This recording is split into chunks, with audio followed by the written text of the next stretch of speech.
ಬಂಧುಗಳೇ, ಮಹಾಕವಿ ರತ್ನಾಕರನ ಅಪರಾಜಿತೇಶ್ವರ ಶತಕದ 6ನೆಯ ಪ್ರವಚನ. ಒಬ್ಬ ಮಹಾ ದೊಡ್ಡ ಸೇಟ್ ಇತ್ನಂತೆ. ಮುನಿಗಳು ಬಂದು ಇವನಿಗೆ ಉಪದೇಶ ಮಾಡಿದ್ರಂತೆ, ಅಯ್ಯ, ನೀನು ಈ ಮೋಹ ಬಿಡಬೇಕು, ಈ ಆಸೆ ಬಿಡಬೇಕು, ನಿನ್ನ ಈ ಒಂದು ಏನೋ ನೀನು ಸಂಪಾದನೆ ಮಾಡ್ತೀಯ ಧರ್ಮದಿಂದ, ಅದನ್ನ ಒಂದು ಅಂಶ ನೀನು ಸದ್ಧರ್ಮ ಒಂದು ಪ್ರಕಾಶಕ್ಕೆ ಕೊಡಬೇಕು, ಏನೋ ಹೇಳಿದ್ರು.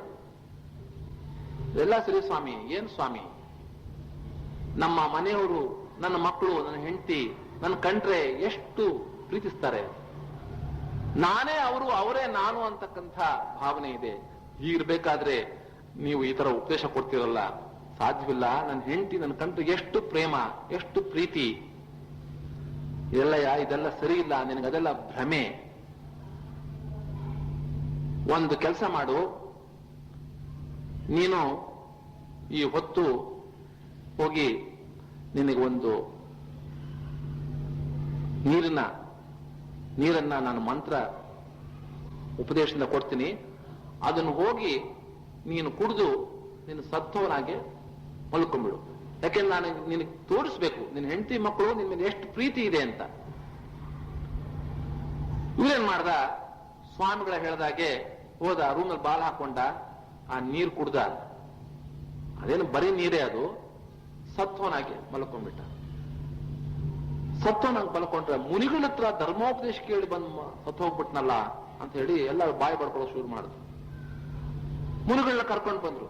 ಏನ್ ಸ್ವಾಮಿ, ನಿಮ್ಮ ಉಪದೇಶಕ್ಕೆ ಹೋಗಿದ್ದವನು ಬಂದವನು ಹಾಗೆ ಪ್ರಾಣ ಬಿಟ್ಬಿಟ್ನಲ್ಲ. ಮುನಿಗಳು ಹೇಳಿದ್ರು, ಸ್ವಲ್ಪ ಅವನು ಮುಟ್ ನೋಡ್ಬಿಟ್ಟು, ಇಲ್ಲ, ಇವನ್ನ ನಾನು ಬದುಕಿಸಬಹುದು, ಆದ್ರೆ ನಾನು ಏನು ಈ ಮಂತ್ರದ ನೀರು ಇಟ್ಟಿದ್ದೀನಿ, ಇದನ್ನ ಯಾರು ಕುಡಿತಾರೋ ಅವ್ರು ಸತ್ತು ಹೋಗ್ತಾರೆ, ಇವನು ಬದುಕ್ತಾನೆ. ಈ ನೀರನ್ನ ಯಾರು ಕುಡಿತಾರೋ ಅವನ ಮೇಲೆ ಯಾರಿಗ ಮೋಹ ಇದೆಯೋ, ಯಾರ ಪ್ರೀತಿ ಇದೆಯೋ ಅವನು ಬದುಕಬೇಕು ಅಂತ ಈ ನೀರು ಕುಡೀರಿ. ಮೊದಲು ಹೆಂಡತಿನ ಕೇಳಿದ್ರಂತೆ, ಅಮ್ಮ ನೀನ್ ಕುಡಿ, ಯಾಕೆಂದ್ರೆ ನಿನಗೂ ಅವನ್ ಕಂಡ್ರೆ ಬಹಳ ಪ್ರೇಮ, ನೀನ್ ಕುಡಿ, ನೀನ್ ಮಲಕ್ಕೊಂತೀಯ ಅವನು ಹೇಳ್ತಾನೆ ಅಂತ. ಎಲ್ಲಾದ್ರೂ ಉಂಟೆ ಸ್ವಾಮಿ, ನನಗಿನ್ನು 4 ಜನ ಮಕ್ಕಳಿದ್ದಾರೆ, ಮದುವೆ ಮಾಡಿಲ್ಲ, ಇನ್ನು 2 ಹೆಣ್ಮಕ್ಳಿದ್ದಾರೆ, 2 ಗಂಡು ಮಕ್ಕಳಿದ್ದಾರೆ, ಅವ್ರಿಗಿನ್ನು ಮದುವೆ ಮಾಡ್ಬೇಕು, ಇವನು ಹೋದ್ರೆ ಹೋಗ್ಲಿ, ದುಡ್ಡು ಹಾಗಿದ್ರು ಮಾಡಿಟ್ಟು ಹೋಗಿದ್ದಾನೆ ಇವನು, ನಾನು ಆಯ್ತು ರೆಡಿ ಇಲ್ಲ ಸ್ವಾಮಿ. ಕೊನೆಗೆ ಮಕ್ಕಳನ್ನ ಕೇಳಿದ್ರಂತೆ, ಅವನ ತಂಗಿನ ಕೇಳಿದ್ರಂತೆ, ಅವನ ಅಕ್ಕನ ಕೇಳಿದ್ರಂತೆ, ಅಲ್ಲಿದ್ದಂತ ಬಂಧು ಬಾಂಧವನ್ನೆಲ್ಲ ಕೇಳಿದ್ರಂತೆ. ಯಾರು ಇವನಿಗೋಸ್ಕರ ಸಾಯೋದಕ್ಕೆ ಇಷ್ಟಪಡ್ಲಿಲ್ಲ. ಇವನ್ನೆಲ್ಲ ಕೇಳಿಸ್ಕೊಂತಾನೆ ಇದ್ದ, ಇವನು ಮಲಗಿದ್ನಲ್ಲ, ಇವನು ಕೇಳಿಸ್ಕೊಂತಾನೆ ಇದ್ದ. ಆಗ ಇವನಿಗೆ ಜ್ಞಾನೋದಯವಾಯ್ತಂತೆ, ಇದೆಲ್ಲ ಭ್ರಮೆ, ಯಾರು ನನಗೋಸ್ಕರ ಯಾರು ಕರ್ಮವನ್ನ ಅನುಭವಿಸಕ್ ಸಾಧ್ಯವಿಲ್ಲ, ಅನುಭವಿಸೋದು ಇಲ್ಲ. ಪುಲುವೀಡೊಳ್ ಫಲವುಂ ಪಗಲ್ ಪರದಂ ಇರ್ದು ಆದಾಯಮಂ ಪೆತ್ತು ಬಾಳ್ ನೆಲೆಯುಳ್ಳ ಒಂದಡೆಗೈದಲ್ ಆ ನೆಲೆಯವರ್ ನೋವಂತೆ ಬಾಳ್ಮೈಯೊಳಿರ್ದು ಒಲವಿಂದ ಪುಣ್ಯಮಂ ಗಳಿಸಿಕೊಂಡು ಆ ದೇವಲೋಕಕ್ಕೆ ಹೋಗಲ್ ನೋವರವಂಗೋ ನೋವು ತವಗೋ ರತ್ನಾಕರಾಧೀಶ್ವರ ರತ್ನಾಕರಾಧೀಶ್ವರ. ಒಬ್ಬ ಬಹಳ ಬಡವ ಇದ್ದ, ಒಂದು ಗುಡಿಸ್ಲಾಕೊಂಡಿದ್ದ ಊರಾಚೆ, ಕೂಲಿ ಮಾಡ್ಕೊಂಡು ಅವನ ಜೀವನ ಸಾಗಿಸ್ತಿದ್ದ. ಪುಲು ಬೀಡು ಅಂದ್ರೆ ಗುಡಿಸ್ನ ಮನೆ. ಫಲವುಂ ಪಗಲ್, ಬಹಳ ದಿವಸ ಒಬ್ಬ ಪರದಂ ನಿರ್ದು, ಪರದ ಅಂದ್ರೆ ವ್ಯಾಪಾರಸ್ಥ, ಸಣ್ಣ ಪುಟ್ಟ ವ್ಯಾಪಾರ ಮಾಡ್ಕೊಂಡಿದ್ದ. ಊರಾಚೆ ಬಾಡಿಗೆ ಜಾಸ್ತಿ ಕೊಡ್ಬೇಕು ಅಂತ ಹೇಳಿ ಊರಾಚೆ ಒಂದು ಗುಡಿಸ್ಲಾಕೊಂಡಿದ್ದ. ಒಬ್ಬನಿಗೆ ಲ್ಯಾಂಡ್ ರೆಂಟ್ ಕೊಡ್ತಿದ್ದ, 3 ರೂಪಾಯಿ ಕೊಡ್ತಿದ್ದ, ಅದಕ್ಕೆ ಜಾಗ ಕೊಡ್ತಿದ್ದ. ಪುಲು ಬೀಡೊಳ್ ಫಲವುಂ ಪಗಲ್ ಪರದನ್ನಿರ್ದು ಆದಾಯಮಂ ಪೆತ್ತು. ಹೀಗೆ ಕೆಲವು ಕಾಲ ಆದ್ಮೇಲೆ ಸ್ವಲ್ಪ ಅವನಿಗೆ ಆದಾಯ ಬಂತು, ಸ್ವಲ್ಪ ಲಾಭ ಬಂತು, ಸ್ವಲ್ಪ ದುಡ್ಡು ಕೂಡಿಸ್ಕೊಂಡ. ಏನ್ ಮಾಡ್ದ, ಇನ್ಯಾಕಿರ್ಬೇಕು ಈ ಗುಡಿಸ್ಲಿನಲ್ಲಿ, ಎಲ್ಲಾದ್ರೂ ಮಲ್ಲೇಶ್ವರದಲ್ಲೋ ಯಶವಂತಪುರದಲ್ಲೋ ಒಂದು ಮನೆ ತಗೊಳ್ಳೋಣ ಅಂತ ಒಂದು 50 ರೂಪಾಯಿ ಬಾಡಿಗೆ ಮನೆ ತಗೊಂಡಂತೆ. ತಗೊಂಡ್ರೆ ಆ ಲ್ಯಾಂಡ್ ಓನರ್ ಇದ್ನಲ್ಲ, ಆ ಗುಡಿಸ್ಲ ಹಾಕಕ್ಕೆ ಕೊಟ್ಟಿದ್ನಲ್ಲ 3 ರೂಪಾಯಿ ಬರ್ತಿದ್ದ ಲ್ಯಾಂಡ್ ಓನರ್, ಅವನು ಬಹಳ ಸಂಕಟವಾಯ್ತಂತೆ. ಅಯ್ಯೋ, ಈ ಮನೆ ಕಾಯುವಾಗ ನನಗೆ ಬರ್ತಿದ್ 3 ರೂಪಾಯಿ ಹೋಯ್ತಲ್ಲ. ಇವನು ಶ್ರೀಮಂತನಾದ, ಇವನು 50 ರೂಪಾಯಿ ಬಾಡಿಗೆ ಕೊಡೋಂತ ಶ್ರೀಮಂತನಾದ ಅಂತ ಸಂತೋಷ ಪಡ್ಲಿಲ್ಲ ಅವನು. ನನಗ್ ಬರ್ತಿದ್ 3 ರೂಪಾಯಿ ಹೋಯ್ತಲ್ಲ. ಪುಲು ಬೀಡೊಳ್ ಫಲವುಂ ಪಗಲ್ ಪರದ ನಿರ್ದು ಆದಾಯ ಮಂಪೆತ್ತು ಬಾಳ್ ನೆಲೆಯುಳ್ಳ ಒಂದೆಡೆಗೈಯಲ್ ಆ ನೆಲೆಯವರ್ ನೋವಂತೆ. ಆ ನೆಲೆಯವರ ಲ್ಯಾಂಡ್ ಓನರ್ ನೋವಂತೆ, ಸಂಕಟ ಪಡೋ ಹಾಗೆ. ಪಾಳ್ಮೆಯೊಳಿರ್ದು, ಈ ಹಾಡು ಪುಲುಬೀಡಿದು, ಪಾಳ್ಮೆಯೊಳಿರ್ದು, ಈ ಹಾಡು ದೇಹದಲ್ಲಿ ಸಿಕ್ಕಾಕೊಂಡು, ಪಾಳ್ಮೆಯೊಳಿರ್ದು ಒಲವಿಂದ ಪುಣ್ಯಮಂ ಗಳಿಸಿಕೊಂಡು ದೇವಲೋಕಕ್ಕೆ ಹೋಗಲ್. ಒಬ್ಬ ಯಾವ ಧರ್ಮಾತ್ಮ ಬೇಕಾದಷ್ಟು ಸಂಪಾದನೆ ಮಾಡಿ ಧರ್ಮ ಮಾರ್ಗದಲ್ಲಿ ನಡೆದು ಹಣವನ್ನು ಸಂಪಾದನೆ ಮಾಡಿ ಅವನು ತನ್ನ ಆಯುಷ್ಯ ಪೂರ್ತಿ ಆದ್ಮೇಲೆ ಈ ಪಾಳ್ಮೆಯೊಳಿರ್ದು ಪುಣ್ಯಮಂ ಗಳಿಸಿಕೊಂಡು ದೇವಲೋಕಕ್ಕೆ ಹೋಗಲ್. ನೋವರವಂಗೋ ನೋವು ತವಗೋ ರತ್ನಾಕರಾದೀಶ್ವರ.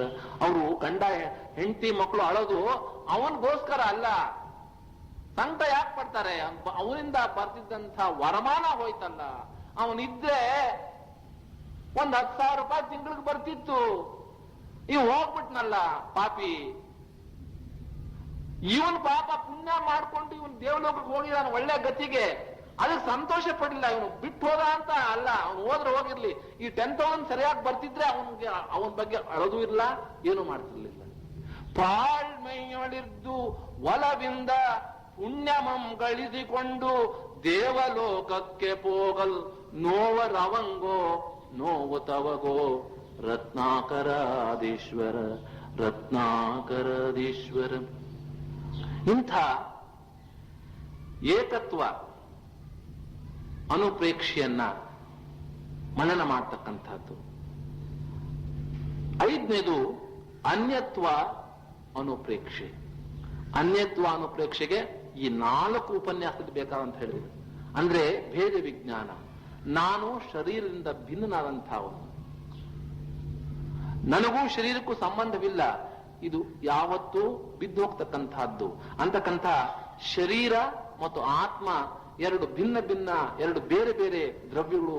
ಇದು ಚೇತನಾ ದ್ರವ್ಯ, ಇದು ಅಚೇತನಾ ದ್ರವ್ಯ ಅಂತಕ್ಕಂಥ ಆ ವಿಷಯವನ್ನ ಮನನ ಮಾಡ್ತಕ್ಕಂಥದ್ದು, ಚಿಂತನೆ ಮಾಡ್ತಕ್ಕಂಥದ್ದು ಅನ್ಯತ್ವಾನುಪ್ರೇಕ್ಷೆ. ಆಮೇಲೆ ಅಶುಚಿತ್ವಾನುಪ್ರೇಕ್ಷೆ.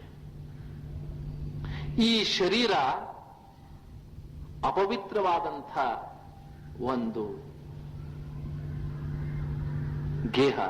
ದೇಹ ಮನೆ. ಸ್ನಾನ ಮಾಡಿದ್ರೆ ಈ ದೇಹ ಪವಿತ್ರವಾಗೋದಿಲ್ಲ. ಕಾಕಾಳಿಯಂ ಮೀಯದೆ, ಕಾಲ್ಗಳು ಸ್ನಾನ ಮಾಡುತ್ತೆ. ಚಿತ್ತ ಶುದ್ಧಿನೇ ಮಡಿ. ಮಡಿಯೇ ನಿರ್ಮಲ ಚಿತ್ತವೈ, ಆ ನಿರ್ಮಲ ಚಿತ್ತವೇ ಮಡಿ. ಬರೇ ಸ್ನಾನ ಮಾಡಿ ಹುಣಸೆಹಣ್ಣು ಹಚ್ಚಿ ಅದ್ ಹಚ್ಚಿ ಇದು ಹಚ್ಚಿ ಭಾರಿ ಕಷ್ಟಪಡ್ತಾರೆ. ಮಡಿ ಅಂತಕ್ಕಂಥ ಶಬ್ದದಲ್ಲಿ ಅದಲ್ಲ ಮಡಿ, ನಿರ್ಮಲ ಚಿತ್ತವೇ ಮಡಿ ಅಂತಕ್ಕಂಥ. ಯಾಕೆಂದ್ರೆ ದೇಹ ಹೇಗಿದೆ ಅಂದ್ರೆ ಅಮೇದ್ಯದ ಹಡಿಕೆ, ಮೂತ್ರದ ಕುಡಿಕೆ, ಎಲುಬಿನ ತಡಿಕೆ, ಕೀವಿನ ಹಡಿಕೆ, ಸುಡಲಿ ದೇಹವನು ಒಡಲು ಪಿಡಿದು ಕೆಡದಿರೋ ಮನುಜ. ಈ ದೇಹವನ್ನ ನಂಬಿ ನೀನ್ ಕೆಟ್ಟ ಹೋಗ್ಬೇಡ. ಅಮೇದ್ಯದ ಹಡಿಕೆ, ಮೂತ್ರದ ಕುಡಿಕೆ, ಎಲುಬಿನ ತಡಿಕೆ, ಕೀವಿನ ಹಡಿಕೆ, ಸುಡಲಿ ದೇಹವನು ಒಡಲು ಬಿಡಿದು ಕೆಡಬೇಡ.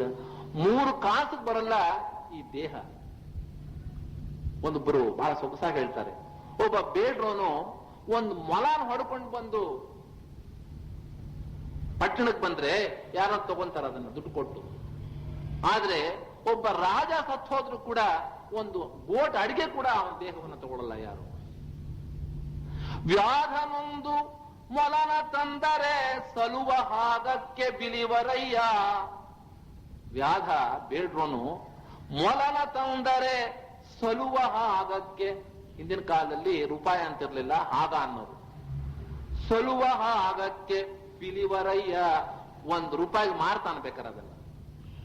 ನೆಲನಾಳ್ದನ ಹೆಣನೆಂದರೆ ಒಂದಡಕೆ ಕೊಂಬವರಿಲ್ಲ. ನೆಲನಾಳ್ದನ ಅಂದ್ರೆ ರಾಜ ಆಗಿರ್ಬೋದು. ನೆಲನಾಳ್ದನ ಹೆಣನೆಂದರೆ ಒಂದಡಕೆ ಕೊಂಬವರಿಲ್ಲ. ನೋಡಯ್ಯ ಮೊಲನಿಂದ ಕಡು ಕಷ್ಟ ಈ ನರನ ಬಾಳುವೆ. ಸುಡಲಿ ಮನವೆನ್ನ ನುಡುಗನ ಮಾಡಿತ್ತು, ನಡೆವಲ್ಲಿ ನುಡಿವಲ್ಲಿ ಅಧಿಕನೆಂದೆನಿಸಿತ್ತು. ಆ ಬೆಡಗಿನ ಕೀಲು ಕಳೆದ ಬಳಿಕ ಕಡುಗುರ್ಪ ಮಡದಿತ ಮುಟ್ಟಲಮ್ಮಳು. ಒಡಲನು ಉರಿಕೊಂಬುದು ಒಡವೆಯನು ಅರಸುಕೊಂಬ. ಮುನ್ನ ಮಾಡಿದುದು ಇನ್ನ ಉಳ್ಳದನ್ನಕ ಇನ್ನು ಮಾಡಿದಡೊಳವೇ. ಎಂಥ ಮಾತಿದು! ಸುಡಲಿ ಮನವೆನ್ನ, ನನ್ನ ಮನಸ್ಸಿದೆಯಲ್ಲ, ಎಂಥ ಒಂದು ಕೆಟ್ಟದಾದಂಥ ಇದೊಂದು ಮನಸ್ಸಾಗಿದೆ. ಸುಡಲಿ ಮನವೆನ್ನ ನುಡುಗನ ಮಾಡಿತ್ತು. ನಿಮಿಷಕ್ಕೆ ಸುಳ್ಳು, ನಿಮಿಷಕ್ಕೆ ಮೋಸ, ಪ್ರತಿ ಕ್ಷಣದಲ್ಲಿ ಕೆಟ್ಟ ಯೋಚನೆ.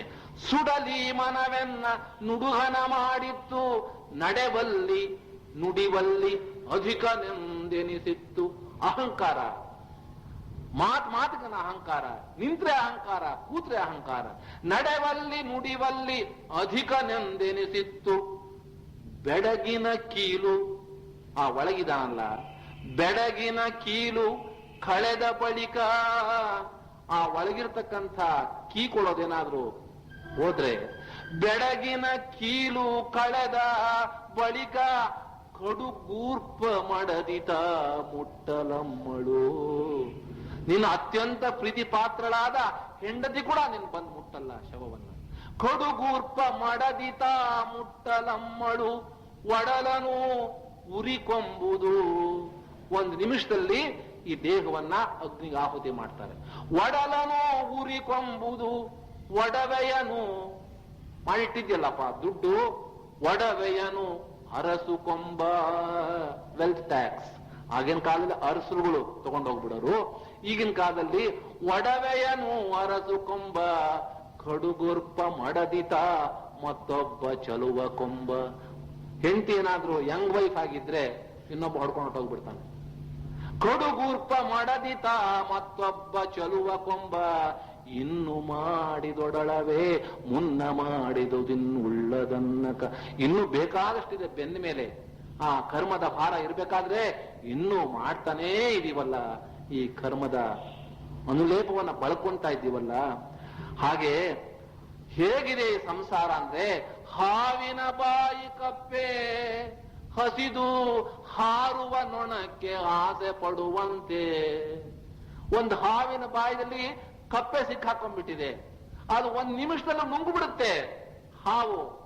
ಆದ್ರೆ ಕಪ್ಪೆಗೆ ಹಸುವಾಗಿದೆಯಂತೆ, ಅದ್ರ ಮುಂದೆ ಒಂದು ನೊಣ ಹಾಕಿದ್ರೆ ಅದಕ್ಕೆ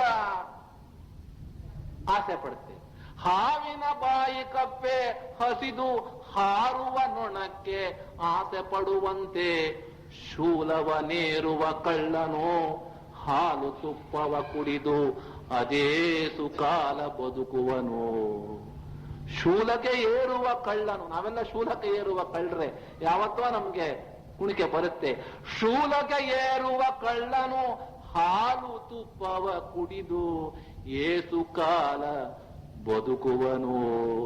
ಅಂಥ ಈ ಹೇಯವಾದಂಥ ದೇಹಕ್ಕೆ ಪ್ರಾಧಾನ್ಯತೆ ಕೊಡದೇ ಇರತಕ್ಕಂಥದ್ದೇ ಅಶುಚಿತ್ವ ಅನುಪ್ರೇಕ್ಷೆ. ಬಳಿಕ ಅಣುಪೆಕ್ಕೆ 12ರಲ್ಲಿ ಚತುಷ್ಕದಾಗ ದಮ್ಮಜಾನದೋಳ್ ಸುಳಿದಾಡಿ ಕೂಡ ಗುರು ಪಂಚಕದೊಳ್ ಪೊಳೆದಮ್ಮಗಳ್ ಆತ್ಮವು ಅಳಲ್ ಅಳಿದಿರ್ದವಂ ತವ ಕೃಪಾತ್ಮನಲಾಗ ರಾಜಿತೇಶ್ವರ ಅಪರಾಜಿತೇಶ್ವರ. ಹೋದ ಪ್ರವಚನದಲ್ಲಿ ಈ ದ್ವಾದಶ ಅನುಪ್ರೇಕ್ಷೆಗಳ ವಿಚಾರದಲ್ಲಿ ನಿಮ್ಗೆ ಹೇಳ್ತಾ ಇದ್ದೆ. 6 ಅನುಪ್ರೇಕ್ಷೆಗಳ ಬಗ್ಗೆ ನಾನು ಹೇಳಿದೆ ಹೋದ ಸರಿ. ಅನಿತ್ಯ, ಅಶರಣ, ಅಶುಚಿತ್ವ, ಅನ್ಯತ್ವ, ಏಕತ್ವ, ಸಂಸಾರ ಅನುಪ್ರೇಕ್ಷೆ. ಈ 6 ಅನುಪ್ರೇಕ್ಷೆಗಳ ವಿವರಗಳನ್ನು ಕೊಟ್ಟೆ. 7ನೆಯ ಅನುಪ್ರೇಕ್ಷೆ ಆಶ್ರವ ಅನುಪ್ರೇಕ್ಷೆ. ಈ ಆಶ್ರವ, ಸಂವರ, ನಿರ್ಜರ ಮತ್ತು ಈ ಏನು ಬಂಧ, ಆ ಸಪ್ತ ತತ್ವಗಳನ್ನ ನಾನು ಹೇಳಬೇಕಾದ್ರೆ ವಿವರವಾಗಿ ಹೇಳಿದ್ದೀನಿ ಅದನ್ನೆಲ್ಲ. ಈ ಮಿಥ್ಯಾತ್ವ ಮೊದಲಾದಂಥ ಪರಿಣಾಮಗಳಿಂದ ಕರ್ಮನಿಗೆ ಆಶ್ರವವಾಗುತ್ತೆ. ಮಿಥ್ಯಾ ದೃಷ್ಟಿ, ಮಿಥ್ಯಾ ಜ್ಞಾನ, ಮಿಥ್ಯಾ ಚಾರಿತ್ರಗಳಿಂದ ಈ ಕರ್ಮದ ಒಂದು ಮುತ್ತಿಗೆ ಆತ್ಮನ ಮೇಲೆ, ಪ್ರಹಾರ, ಆಘಾತ ಆತ್ಮನ ಮೇಲೆ ಆಗುತ್ತೆ. ಹೇಗೆಂದ್ರೆ ಈ ಸಂಸಾರ ಸಾಗರದಲ್ಲಿ, ಭವಸಾಗರದಲ್ಲಿ ದೋಣಿಗೆ ಹೋಗ್ತಾ ಇದೀವಿ ನಾವು.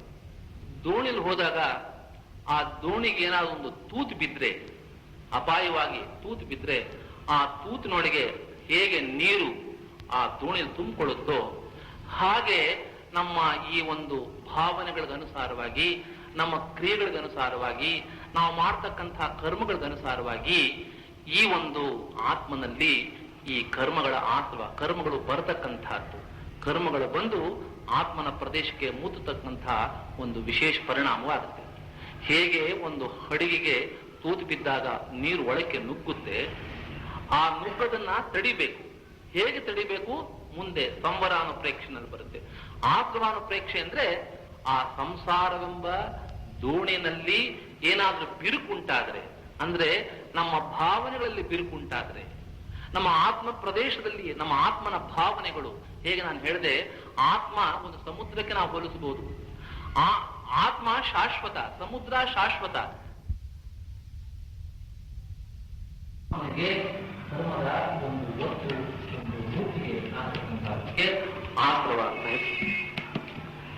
ಆಶ್ರವಾನುಪ್ರೇಕ್ಷೆ ಆದ್ಮೇಲೆ ಸಂವರಾನುಪ್ರೇಕ್ಷೆ.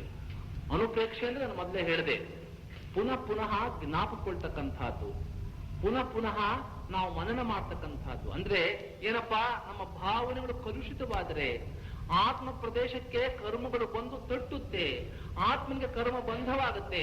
ಇದನ್ನು ಹೇಗೆ ತಡಿಬೇಕು ಅಂತಕ್ಕಂಥ ವಿಚಾರವನ್ನ ಪುನಃ ಪುನಃ ಪ್ರತಿ ಕ್ಷಣ ನಾವು ಅದನ್ನ ಚಿಂತನೆ ಮಾಡ್ತಕ್ಕಂಥದ್ದು ಆಶ್ರವಾನುಪ್ರೇಕ್ಷೆ.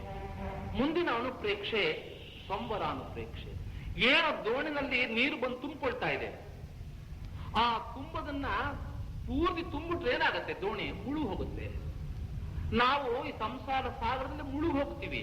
ಆ ಒಂದು ನೀರು ಬರ್ತಕ್ಕಂಥದ್ದನ್ನ ತಡಿತಕ್ಕಂಥದ್ದು, ಆ ಒಂದು ಬಿರುಕಿಗೆ ಏನಾದ್ರೂ ತಡೆಯನ್ನ ಹಾಕ್ತಕ್ಕಂಥದ್ದು. ಒಂದು ನಾನು ಹೇಳಿದೆ, ಸಂವರ ಅಂದ್ರೆ ನೀರು ಬರದೇ ಹಾಗೆ ಒಂದು ಒಡ್ಡು ಅಥವಾ ಒಂದು ಡ್ಯಾಮ್, ಒಂದು ಅಣೆಕಟ್ಟು ಹಾಕ್ತಕ್ಕಂಥದ್ದು, ಅಂದ್ರೆ ತಡಿತಕ್ಕಂಥದ್ದು. ಹೊಸ ಕರ್ಮಗಳು ಬರದೇರೋ ಹಾಗೆ ತಡಿತಕ್ಕಂಥದ್ದಕ್ಕೆ ಅದಕ್ಕೆ ಸಂವರಾನುಪ್ರೇಕ್ಷೆ. ಈ ಸಂವರದಿಂದ ಆತ್ಮ ಕಲ್ಯಾಣದ ಒಂದು ಉಗಮ. ಸಂವರಾನುಪ್ರೇಕ್ಷೆಯಿಂದನೇ ಆತ್ಮ ಕಲ್ಯಾಣದ ಪ್ರಾರಂಭ. ಯಾಕೆಂದ್ರೆ ಏನು ಆಶ್ರವ ಬಂಧ ಇದೆ, ಇದು ಪುಣ್ಯವಾಗಲಿ ಪಾಪವಾಗಲಿ, ಪುಣ್ಯಕರ್ಮ ಚಿನ್ನದ ಬೇಡಿ, ಪಾಪಕರ್ಮ ಕಬ್ಬಿಣದ ಬೇಡಿ, ಆತ್ಮಕ್ಕೆ ಎರಡೂ ಬಂಧವೇ. ಈ ಎರಡು ಆಶ್ರವ ಬಂಧ ಇದು ಸಂಸಾರಕ್ಕೆ ಕಾರಣ. ಈ ಸಂವರಾನುಪ್ರೇಕ್ಷೆ ಏನಿದೆ ಅದು ಆತ್ಮನ ಉತ್ಥಾನ ಸ್ಥಿತಿಗೆ ಕಾರಣ. ಹೊಸ ಹೊಸ ಕರ್ಮಗಳು ಬರದೇ ಇರೋ ಹಾಗೆ ತಡಿತಕ್ಕಂಥದ್ದು. ಆ ಒಂದು ಬಿರುಕನ್ನ, ನಮ್ಮ ಸಂಸಾರ ದೋಣಿಯಲ್ಲಾಗಿರತಕ್ಕಂಥ ಬಿರುಕನ್ನ ಸರಿಪಡಿಸ್ತಕ್ಕಂಥದ್ದು ಅದು ಸಂವರಾನುಪ್ರೇಕ್ಷೆ. ಈಗ ನೀರು ಬರೋದನ್ನ ತಡೆದಿದ್ದೀವಿ, ಆದ್ರೆ ನೀರು ತುಂಬ್ಕೊಂಡ್ಬಿಟ್ಟಿದೆ, ಮೊದಲೇ ಬಂದ್ಬಿಟ್ಟಿದೆ ದೋಣಿನಲ್ಲಿ. ಆ ನೀರನ್ನ ಆಚೆಗೆ ಹಾಕ್ಬೇಕು. ನೀರು ತುಂಬಿಕೊಂಡಿತ್ತು, ಆ ಬಿರುಕು ಮುಚ್ಚಿದ್ದೀವಿ ಈಗ. ಆದ್ರೆ ಇದ್ದಂತಹ ನೀರನ್ನ ಆಚೆಗೆ ಹಾಕಿದ್ರೆ ದೋಣಿ ಸುಗಮವಾಗಿ ಹೋಗೋದು. ಹಾಗೆ ನಾವು ಮೊದಲು ಆರ್ಜಿಸಿದ ಅಂದ್ರೆ ಸಂಪಾದಿಸಿದ ಆ ಕರ್ಮಗಳನ್ನ ಕಿತ್ತು ಒಗಿತಕ್ಕಂಥದ್ದು, ಆತ್ಮ ಪ್ರದೇಶದಿಂದ ಕಿತ್ತಾಕ್ತಕ್ಕಂಥದ್ದು, ಅದು ನಿರ್ಜರ ಅನುಪ್ರೇಕ್ಷೆ. ಆ ಮೊದಲೇ ಸಂಚಿತವಾದಂತಹ ಸಂಪಾದನೆ ಮಾಡಿದಂಥ ನಮ್ಮ ಭಾವನೆಗಳ ಅನುಸಾರವಾಗಿ ಆತ್ಮ ಪ್ರದೇಶದಲ್ಲಿ ಮನೆ ಮಾಡಿಕೊಂಡಿರ್ತಕ್ಕಂತಹ ಶತ್ರುಗಳನ್ನ, ಆ ಅರಿಗಳನ್ನ, ಆ ಕರ್ಮಗಳನ್ನ ಕಿತ್ತು ಆಚೆಗೆ ಹಾಕ್ತಕ್ಕಂಥದ್ದು ಅದು ನಿರ್ಜರ ಅನುಪ್ರೇಕ್ಷೆ. ಈ ನಿರ್ಜರೆ ಎರಡು ತರ ಇದೆ. ಒಂದು ಸವಿಪಾಕ ನಿರ್ಜರೆ, ಇನ್ನೊಂದು ಅವಿಪಾಕ ನಿರ್ಜರೆ. ನಿರ್ಜರೆ ಎರಡು ತರ. ಸವಿಪಾಕ ನಿರ್ಜರೆ ಅಂದ್ರೆ ನಮಗೆ ಕರ್ಮ ಅಂಟಿದೆ, ಯಾವ ಕರ್ಮ ಅಂಟುತ್ತೋ ಅದಕ್ಕೆ ಫಲ ಅನುಭವಿಸಲೇಬೇಕು, ಅದು ಅನುಭವಿಸದೆ ಗತ್ಯಂತರವೇ ಇಲ್ಲ. ಈ ಸವಿಪಾಕ ನಿರ್ಜರೆ ಅಂದ್ರೆ ಈಗ ಮಾಡಿದ ಕರ್ಮ ಇನ್ನೊಂದು ಗಂಟೆನಲ್ಲಿ ನಾವು ಅನುಭವಿಸೋಕ್ಕಾಗತ್ತೆ ಇಲ್ಲ. ನಾವು ಈಗ ಅನುಭವಿಸ್ತಕ್ಕಂತಹ ಕರ್ಮ ಯಾವ ಭವದಲ್ಲಿ ಮಾಡಿದ ಕರ್ಮವೋ, ಹಿಂದಿನ ಭವ ಇಲ್ಲದೆ ಇರ್ಬೋದು, ಹಿಂದಿನ 10ನೇ ಭವದಲ್ಲಿ ಇರ್ಬೋದು, 4ನೇ ಭವದಲ್ಲಿ ಇರ್ಬೋದು, ಯಾವುದೋ ಭವದಲ್ಲಿ ಮಾಡಿದಂಥ ನಾವು ಪುಣ್ಯ ಪಾಪ ಕರ್ಮಗಳ ಫಲಗಳನ್ನ ನಾವು ಅನುಭವಿಸ್ತಾ ಇದ್ದೀವಿ. ಹಾಗೆ ಈ ಕರ್ಮಗಳು ತಮ್ಮ ಫಲವನ್ನ ಪೂರ್ಣ ರೀತಿಯಲ್ಲಿ ಕೊಟ್ಟು ನಾಶವಾಗ್ತಕ್ಕಂಥದ್ದು, ಅಂದ್ರೆ ಅದರ ಫಲವನ್ನ ಪೂರ್ಣವಾಗಿ ಕೊಟ್ಟು ಉದುರಿ ಹೋಗ್ತಕ್ಕಂಥದ್ದಕ್ಕೆ ಸವಿಪಾಕ ನಿರ್ಜರೆ. ಅಂದ್ರೆ ಪೂರ್ಣ ನಾವು ಊಟ ಮಾಡ್ತೀವಿ, ಪಾಪ ಕರ್ಮವಾಗಲಿ ಪುಣ್ಯ ಕರ್ಮವಾಗಲಿ, ಅದರ ಫಲವನ್ನ ಪೂರ್ಣವಾಗಿ ನಾವು ಅನುಭವಿಸಿ, ಪೂರ್ಣವಾಗಿ ಅದರ ಫಲವನ್ನ ನಾವು ಉಂಡು ಆ ಕರ್ಮಗಳು ನಾಶವಾಗ್ತಕ್ಕಂಥದ್ದು, ಬಿದ್ದು ಹೋಗ್ತಕ್ಕಂಥದ್ದು ಅದು ಸವಿಪಾಕ ನಿರ್ಜರೆ. ಇನ್ನೊಂದು ಅವಿಪಾಕ ನಿರ್ಜರೆ. ಅವಿಪಾಕ ನಿರ್ಜರೆ ಅಂದ್ರೆ ಕರ್ಮಗಳು ಉದಯಕ್ಕೆ ಬರೋದಕ್ಕೆ ಮುಂಚೆನೆ, ಅದು ಫಲ ಕೊಡಕ್ಕೆ ಮುಂಚೆನೆ ಘೋರ ತಪಶ್ಚರಣೆ, ವ್ರತ ಆಚರಣೆ ಮುಂತಾದಂತಹ ಈ ಪುರುಷಾರ್ಥದಿಂದ ಅದು ಉದಯಕ್ಕೆ ಬರದಿರೋ ಹಾಗೆ ತಡೆದು ಅದು ಹಾಗೆ ನಶಿಸಿ ಹೋಗ್ತಕ್ಕಂಥ ಒಂದು ಪ್ರಯತ್ನ ಮಾಡ್ತಕ್ಕಂಥದ್ದು, ಅದಕ್ಕೆ ಅವಿಪಾಕ ನಿರ್ಜರೆ. ಒಂದು ಸವಿಪಾಕ ನಿರ್ಜರೆ, ಇನ್ನೊಂದು ಅವಿಪಾಕ ನಿರ್ಜರೆ. ನಿರ್ಜರೆ ಸಾಧ್ಯವಾಗೋದು ಯಾವಾಗಪ್ಪ ಅಂದ್ರೆ ಕಷಾಯಗಳನ್ನ ಗೆದ್ದರೆ ಮಾತ್ರ.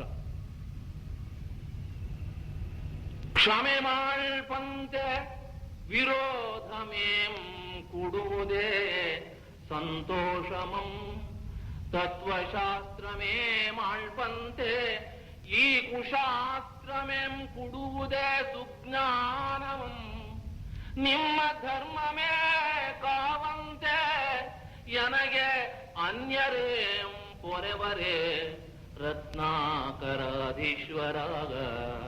ರತ್ನಾಕರಾಧೀಶ್ವರ. ಒಂದು ಆ ಒಂದು ಕ್ರೋಧ, ಆ ಕ್ರೋಧವನ್ನ ಗೆಲ್ತಕ್ಕಂಥದ್ದು, ಕಷಾಯವನ್ನು ಗೆಲ್ತಕ್ಕಂಥದ್ದೇ ನಿರ್ಜರೆ. ಇಂಗ್ಲಿಷ್ ನಲ್ಲಿ ಕ್ರೋಧಕ್ಕೆ ಆಂಗರ್ ಅಂತಾರೆ. It is one short of D. ಅದಕ್ಕೆ ಡಿ ಸೇರಿಸಿದ್ರೆ ಏನಾಗುತ್ತೆ? ಡೇಂಜರ್ ಆಗುತ್ತೆ.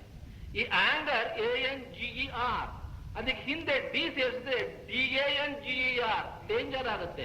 ನೀವು ಆಂಗರ್ ಜಾಸ್ತಿ ಮಾಡ್ಕೊಂಡ್ರೆ ಏನಾಗುತ್ತೆ? ಡೇಂಜರ್ ಆಗುತ್ತೆ. It's one word short of danger. Anger is one word short of danger. ಆ ಅಂಥ ಕ್ರೋಧವನ್ನ, ಆ ಕೋಪ ಕಷಾಯವನ್ನ ಗೆದ್ರೆ ಮಾತ್ರ ಈ ನಿರ್ಜರೆ ಸಾಧ್ಯ. ಇದು ಬರೀ ಪುಸ್ತಕದ ಬದನೆಕಾಯಿ ಅಲ್ಲ. ಇಂಥ ಸಮಭಾವ ರೂಪ ಸುಖದಲ್ಲಿ ಲೀನಾಗ್ತಕ್ಕಂಥದ್ದು, ಮೇಲಿಂದ ಮೇಲೆ ತನ್ನ ನಿರ್ಮಲ ಸ್ವರೂಪವನ್ನು ವಿಚಾರ ಮಾಡ್ತಕ್ಕಂಥದ್ದಕ್ಕೆ ಈ ಒಂದು ನಿರ್ಜರೆ ಸಾಧ್ಯ. ಪ್ರತಿ ನಿಮಿಷ ತನ್ನನ್ನು ತಾನು ಅರಿತುಕೊಂಡು, ತನ್ನಲ್ಲಿ ತಾನು ತನ್ನನ್ನ ನೋಡಿಕೊಂಡು ಆ ನಿರ್ಮಲ ಸಾಧನೆಯಲ್ಲಿ, ಪುರುಷಾರ್ಥತೆಯಲ್ಲಿ ಯಾವನು ಮುಂದೆ ನುಗ್ತಾನೋ ಅವನಿಗೆ ಮಾತ್ರ ಈ ಒಂದು ನಿರ್ಜರೆ ಸಾಧ್ಯವಾಗುತ್ತೆ. ಮುಂದಿನ ಅನುಪ್ರೇಕ್ಷೆ ಲೋಕಾನುಪ್ರೇಕ್ಷೆ. ಈ ಲೋಕಾಕಾರದ ವಿಚಾರವಾಗಿ ನಾನು ಸೂಕ್ಷ್ಮವಾಗಿ ಹಿಂದಿನ ಪ್ರವಚನ ಹೇಳಿದ್ದೀನಿ. ಈ ಷಡ್ದ್ರವ್ಯ, ಈ ಲೋಕದಲ್ಲಿ ಊರ್ಧ್ವಲೋಕ, ಮಧ್ಯಮ ಲೋಕ ಮತ್ತು ಅಧೋಲೋಕ ಅಂತ 3 ಭಾಗ ಇದೆ. ನಾವಿರ್ತಕ್ಕಂಥದ್ದು ಮೊನ್ನೆ ತಾನೇ ಹೇಳಿದೆ, ಅನಂತ ಅಸಂಖ್ಯಾತ ಸಮುದ್ರ, ಅಸಂಖ್ಯಾತ ದ್ವೀಪಗಳ ನಡುವೆ ನಡುವೆ ಇರತಕ್ಕಂಥ ಜಂಬೂ ದ್ವೀಪದಲ್ಲಿ ನಾವು ಎಲ್ಲರೂ ನಮ್ಗೆ ರಕ್ಷಣೆ ಕೊಡೋ ರೀತಿಯಲ್ಲಿ ಬಹಳ ಜನ ನಮ್ಮ ರಕ್ಷಣೆ ಕೊಡ್ತಾ ಇದ್ದಾರೆ. ಸುತ್ತಲೂ, ಮೇಲೆ, ಕೆಳಗಡೆ ಅವನಾಮರ ಲೋಕದ ದೇವತೆಗಳು ನಮಗೆ ರಕ್ಷಣೆ, ಮೇಲಿರ್ತಕ್ಕಂತಹ ದೇವರ ರಕ್ಷಣೆ, ಸುತ್ತಲೂ ಜಂಬೂ ದ್ವೀಪ ಸುತ್ತಲಿರ್ತಕ್ಕಂತಹ ಸಮುದ್ರಗಳ ರಕ್ಷಣೆನೇ ಯಾರು ರಕ್ಷಣೆ ಕೊಡೋಕ್ಕಾಗಲ್ಲ. ನಾವು ಯಾರು ರಕ್ಷಣೆಗೂ ಇಲ್ಲ, ನಮ್ಮನ್ನು ನಾವೇ ರಕ್ಷಿಸ್ಕೋಬೇಕು ಹೊರತು ಯಾರು ನಮ್ಮನ್ನು ರಕ್ಷಿಸಕ್ಕಾಗೋದಿಲ್ಲ. ಹಾಗೆ ಈ ತ್ರಿಲೋಕಾಕಾರದ ಒಂದು ವರ್ಣನೆಯನ್ನ, ತ್ರಿಲೋಕಾಕಾರದ ಒಂದು ರಚನೆಯನ್ನ ಪುನಃ ಪುನಃ ಮನಸ್ಸನ್ನು ಚಿಂತಿಸ್ತಕ್ಕಂಥದ್ದು ಅದು ಲೋಕಾನುಪ್ರೇಕ್ಷೆ. ಇನ್ನೊಂದು ಬೋಧಿ ದುರ್ಲಭ ಅನುಪ್ರೇಕ್ಷೆ. ಬೋಧಿ ದುರ್ಲಭ, ಬೋಧಿ ಅಂದ್ರೆ ಮೋಕ್ಷ. ಅದು ಎಷ್ಟು ಕಷ್ಟ, ಆ ಬೋಧಿಯನ್ನ ನಾವು ಪಡ್ಕೊಳ್ತಕ್ಕಂಥದ್ದು ಎಷ್ಟು ಕಷ್ಟ ಅನ್ನತಕ್ಕಂಥದ್ದು ಈ ಬೋಧಿ ದುರ್ಲಭ ಅನುಪ್ರೇಕ್ಷೆನ ಹೇಳ್ತಾರೆ. ಅನಾದಿ ಕಾಲದಿಂದ ಈ ಜೀವ ನಿಗೋಧದಲ್ಲಿತ್ತಂತೆ. ನಿಗೋಧ, ನಾವೆಲ್ಲ ಅನಾದಿ ಕಾಲದಿಂದ ನಿಗೋಧದಲ್ಲಿದ್ವಿ. ಒಂದು ನಿಗೋಧ ಅಂದ್ರೆ ಏನು? ಈ ವನಸ್ಪತಿ ಕಾಯ ಇದೆ, ಅಂದ್ರೆ ಈ ಸ್ಥಾವರ ಜೀವ, ಮರ ಗಿಡ ಎಲ್ಲ ಇದೆ. ಆ ವನಸ್ಪತಿ ಕಾಯ ಜೀವದಲ್ಲಿ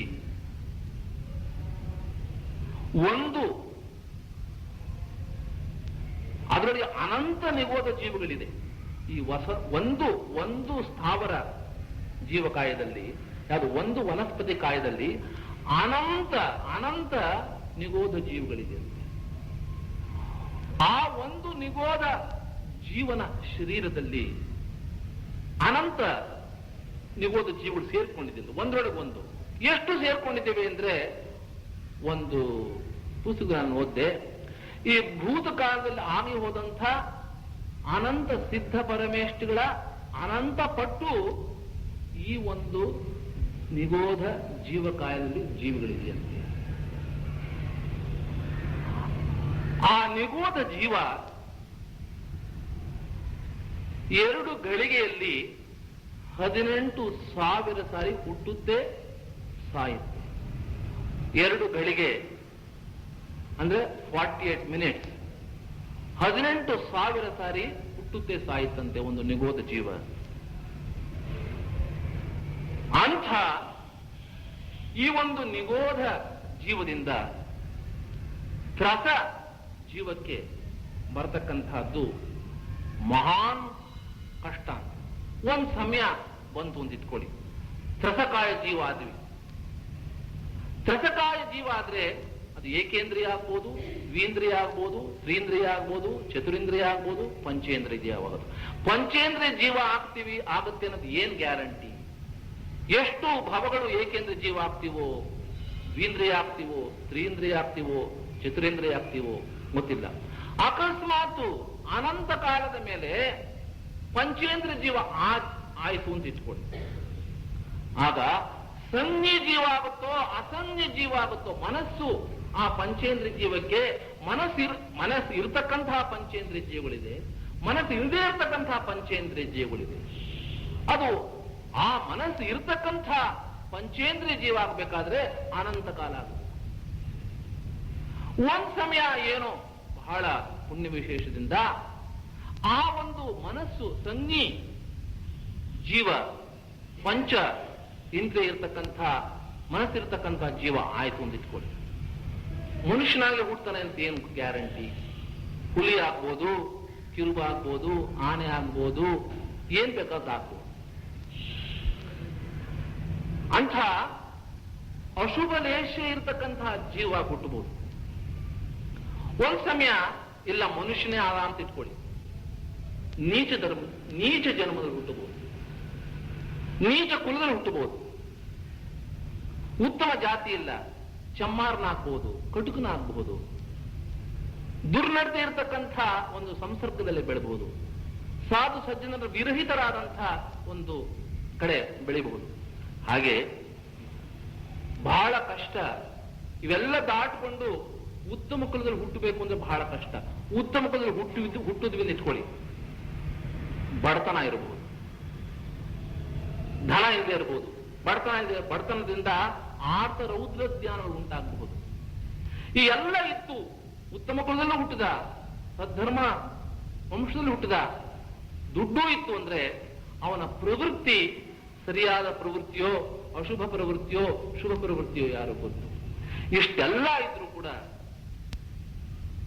ಸಮ್ಯಕ್ವವಿಲ್ಲದಿದ್ರೆ ಇಷ್ಟೆಲ್ಲ ಪ್ರಯತ್ನ ಪಟ್ಟರು ಕಷ್ಟ. ಹಾಗೆ ಒಂದು ಜೀವ ನಿಗೋಧದಿಂದ ಈ ಮನುಷ್ಯನ ಒಂದು ಜೀವಕ್ಕೆ ಬರಬೇಕಾದ್ರೆ ಎಷ್ಟು ಕಷ್ಟ, ಎಷ್ಟು ಕಷ್ಟ. ಅನಂತ ಕಾಲದಿಂದ ಕಷ್ಟಪಟ್ಟು ಪಟ್ಟು ಪಟ್ಟು ಪಟ್ಟು ಸದ್ಧರ್ಮ ಮಾರ್ಗದಲ್ಲಿ ನಡೀತಕ್ಕಂಥ ಉತ್ತಮ ಕುಲದಲ್ಲಿ ಹುಟ್ಟತಕ್ಕಂಥ ಒಂದು ಶುಭ ಆ ಅವಸರ ಇಂದು ನಮಗೆಲ್ಲ ಬಂದಿದೆ. ಅಂಥ ಹೇಗಿದೆ ಅಂದ್ರೆ ನಾನು ಹೇಳ್ತೀನಿ ಯಾವಾಗಲೂ, ಅರಬ್ಬಿ ಸಮುದ್ರದಲ್ಲಿ ಒಂದು ಸಾಸಿವೆ ಕಾಳು ಹಾಕ್ಬಿಟ್ಟು ಅದನ್ನು ತಿರುಗಾ ಹುಡುಕಬೇಕು ಅಂದ್ರೆ ಎಷ್ಟು ಕಷ್ಟವಾಗುತ್ತೋ ಅಷ್ಟೇ ಕಷ್ಟ ನಾವು ಈ ಮನುಷ್ಯ ಜನ್ಮವನ್ನು ಪಡೆದಿರ್ತಕ್ಕಂಥದ್ದನ್ನ ನಾವು ಸದುಪಯೋಗ ಪಡಿಸ್ಕೊಳ್ತಿದ್ರೆ ಪುನಃ ಮನುಷ್ಯ ಜನ್ಮ ನಮಗೆ ಸಿಗೋದಿಲ್ಲ. ಅಂಥ ಮನುಷ್ಯ ಜನ್ಮದಿಂದಲೇ ನಮ್ಮ ಕರ್ಮಗಳ ನಿರ್ಜರೆಯಾಗಿ ನಾವು ಮೋಕ್ಷಾರ್ಥಿಗಳಾಗಬೇಕಾದ್ರೆ ಮನುಷ್ಯ ಜನ್ಮದಲ್ಲಿ ಮಾತ್ರ ಸಾಧ್ಯ.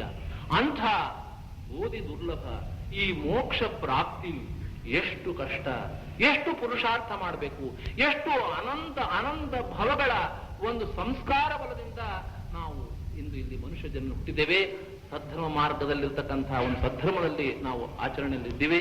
ಇಷ್ಟಿದ್ರೂ ಸಮ್ಯಕ್ತ್ವ ಪ್ರಾಪ್ತಿ ಮಾಡ್ಕೊಳ್ತಿದ್ರೆ ಎಷ್ಟು ಕಷ್ಟ. ಬೋಧಿ ಆ ಮೋಕ್ಷ, ಆ ಮುಕ್ತಿ, ಆ ಸಿದ್ಧ ಪದವಿ, ಆ ವೀತರಾಗತೆ ಪಡ್ಕೊಳ್ತಕ್ಕಂಥದ್ದು ಎಷ್ಟು ಕಷ್ಟ ಅಂತದ್ದನ್ನ ಪ್ರತಿ ಕ್ಷಣ ಚಿಂತನೆ ಮಾಡ್ತಕ್ಕಂಥದ್ದು ಬೋಧಿ ದುರ್ಲಭ ಅನುಪ್ರೇಕ್ಷೆ.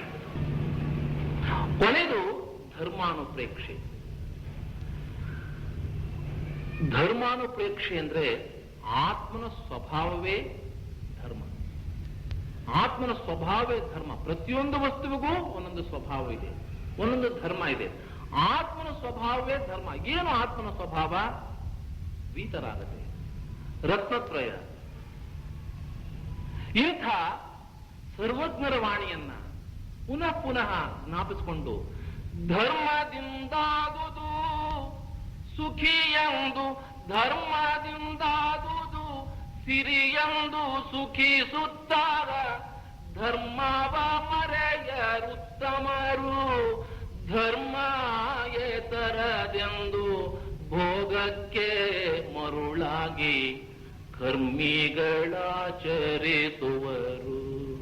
ಅಂಥ ಧರ್ಮದ ಬಗ್ಗೆ ಮಹಾನ್ ಒಂದು ಆಸ್ಥೆ, ಆ ಒಂದು ಪುರುಷಾರ್ಥ ಮಾಡಬೇಕು, ನಾನು ಸದ್ಧರ್ಮ ಮಾರ್ಗದಲ್ಲಿ ನಡಿಬೇಕು ಅಂತಕ್ಕಂಥ ಆ ಒಂದು ಪರಿಣಾಮವನ್ನು ಬೆಳೆಸಿಕೊಂಡು ಅದನ್ನು ಪುನಃ ಪುನಃ ಚಿಂತನೆ ಮಾಡ್ತಕ್ಕಂಥದ್ದು ಧರ್ಮಾನುಪ್ರೇಕ್ಷೆ. ಇಂಥ 12 ಅನುಪ್ರೇಕ್ಷೆಗಳನ್ನ ಬಳಿಕ ಅನುಪೆಕ್ಕೆ 12ರಲ್ಲಿ ಅಷ್ಟೇ. ನಾನು ಇದುವರೆಗೂ 3 ಉಪನ್ಯಾಸದಲ್ಲಿ ಹೇಳಿರ್ತಕ್ಕಂಥದ್ದು ಇಷ್ಟೇ ಸೆಂಟೆನ್ಸ್.